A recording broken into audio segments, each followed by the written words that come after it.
department wants LGUs to speed up COVID-19 vaccinations by scrapping some requirements. Despite opposition, the planned mega-vaccination site at the reclaimed Nayong Pilipino grounds in Parañaque City will push through, according to a palace official. Amid fears of wastage, vaccine czar Carlito Galvez Jr. vows that the 1.5 million on-hand AstraZeneca shots will be used up by the middle of June. The Foreign Affairs Department fires off another diplomatic protest against China as hundreds of Beijing's ships remain moored in the West Philippine Sea. And storm signals are up in parts of the Visayas and Mindanao as Crising intensifies into a tropical storm.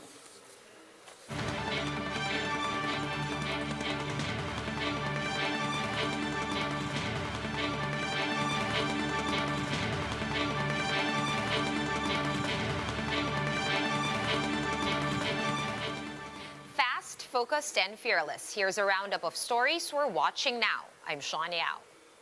The Health Department has ordered LGUs to streamline their pre-vaccination procedures. Here's the report. The Health Department has ordered local government units to streamline their pre-vaccination processes. In an interview with the chiefs, spokesperson Maria Rosario Vergara said that for one, the checking of vital signs are no longer safe for specific cases. And the Philippine Heart Association and the Philippine Society of Hypertension had been explaining that you only do this BP monitoring if you have a hypertensive patient who really looks like toxic. Those who are having this BP, increasing for 10, 20 na tataas lang dun sa normal niya, hindi mo kailangan niyang paulit-ulitin pang i-BP at i-monitor natin. Vergara hopes that this would hasten the inoculation drives of LGUs. For its part, the National Immunization Technical Advisory Group is encouraging vaccinees to register online if they can. Dr. Maria Consorcia Lim Quezon told One News Now that improvements in the vaccine rollout are continuing as we go along. We encourage people to register online because that will really save a lot of time, so that when you go there, all you need to say is I am Juan de la Cruz, and then all the data that's needed from you is already encoded. Quezon also said mayors could come up with their own strategies to administer jabs faster as long as basic protocols are being followed. Meanwhile, vaccine czar Carlito Galvez Jr. allayed fears that the Philippines' AstraZeneca supplies could go to waste as the shots near expiration. Galvez said some 1.5 million doses which are set to expire by June 30 will be administered in mid-June. So wala tayong problema. Do not worry. Before June 15, matatapos na natin yung 1.5 million na AstraZeneca. Kasi sinabihan natin yung mga ating mga vaccination sites na unahin muna yung AstraZeneca vaccines. Inoculation in the country remains to be within health workers, senior citizens, and persons with comorbidities. For News 5, Greg Gregorio, we are One News. And the planned mega-vaccination site at the reclaimed Nayong Pilipino grounds in Parañaque City will push through despite opposition from the Nayong Pilipino Foundation and other groups. In a statement, Cabinet Secretary Carlo Nograles said that the Memorandum of Agreement between the Department of Health and the Razon-led ICTSI Foundation will be signed soon. The mega inoculation hub will be able to accommodate up to 10,000 vaccinees daily, according to the palace official. Nograles also reiterated that no trees will be cut down for the vaccination site. The ICTSI Foundation will begin constructing once the MOA is signed. We'll have more stories after this quick break. Stay with us.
You're still watching One News Now. I'm Sean Yao.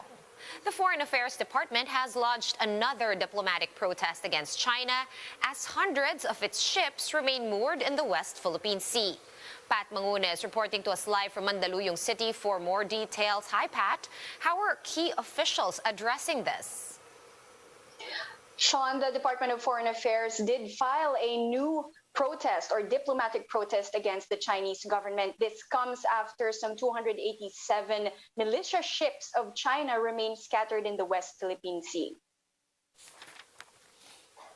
The number came from the tally of the government's task force on West Philippine Sea. The ships are scattered around the municipality of Kalayaan, both within and outside our exclusive economic zone. With this, DFA Secretary Teddy Locsin said they have filed another diplomatic protest against Beijing. Locsin also hit the NTF-WPS on Twitter, calling on the task force to explain why the DFA was not immediately informed. He scolded officials for releasing a public statement before looping in the agency. The DFA chief added that he took the matter up with the president, to which spokesman Harry Roque responded. Roque clarified that all is well with Locsin after they spoke about the issue at hand. He also admitted the need to clarify the government's position on the Chinese incursions. Let's hear more from Secretary Roque. Yung report na yan dapat ilagay sa konteksto kasi hindi natin alam exactly kung nasaan sila.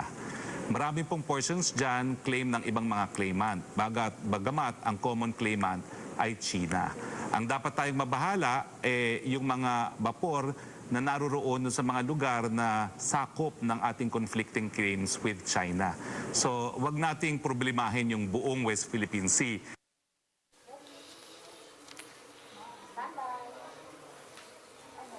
Be able to disperse some militia vessels of China who were seen around Sabina Shoal near Palawan. And the government says our assets will continue their relentless maritime patrols and exercises in the West Philippine Sea.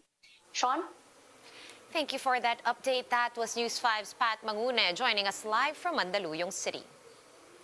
And on the weather, we have Tropical Storm Crising maintaining its strength as it moves closer to the Davao Oriental and Surigao del Sur areas.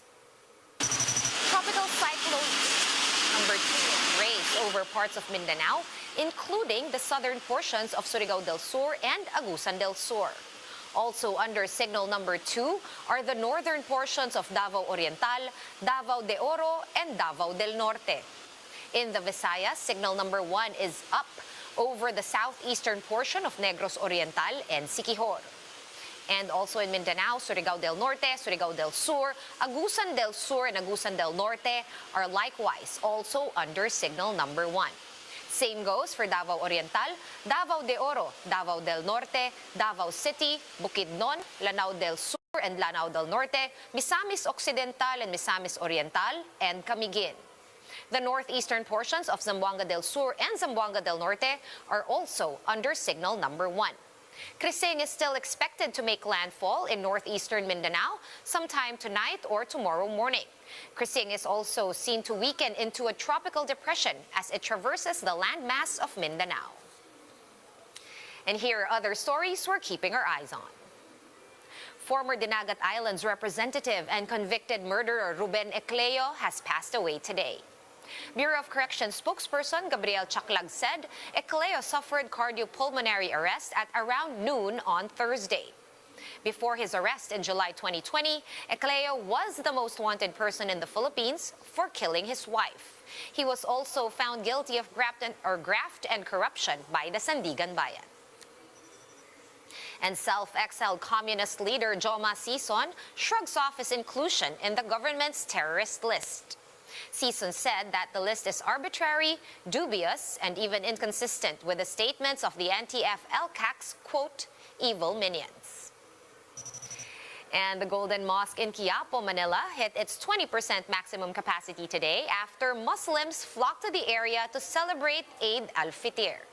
The Manila Police District said they had an agreement with the mosque administrator to lead the implementation of health protocols.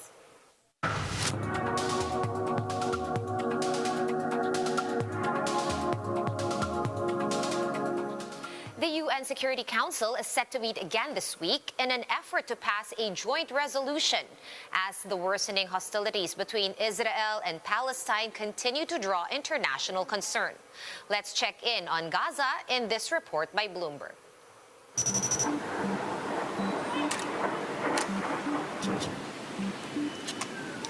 This place was bombed early this morning by Israeli warplanes in response to firing dozens of rockets from the Gaza Strip at Israel.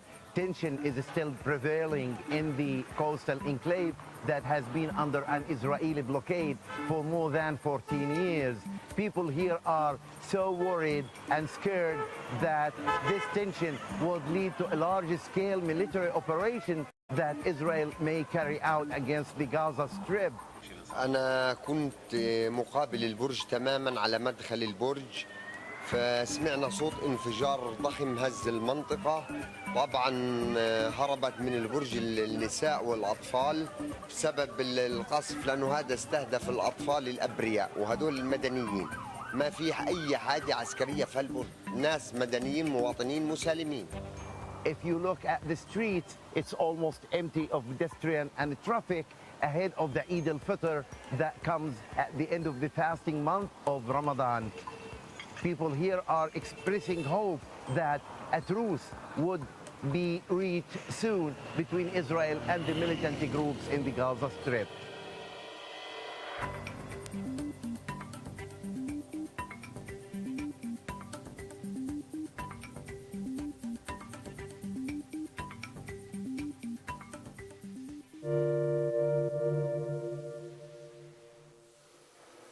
For more updates, visit News 5, The Philippine Star, and Business World online. Visit our website, onenews.ph, for more in-depth analysis. You can also catch One News on the Signal Play app. Register for a free account at www.signalplay.com and stream One News live anytime, anywhere. Mask on, wash hands, and stay safe, Philippines. I'm Sean Yao. We are One News.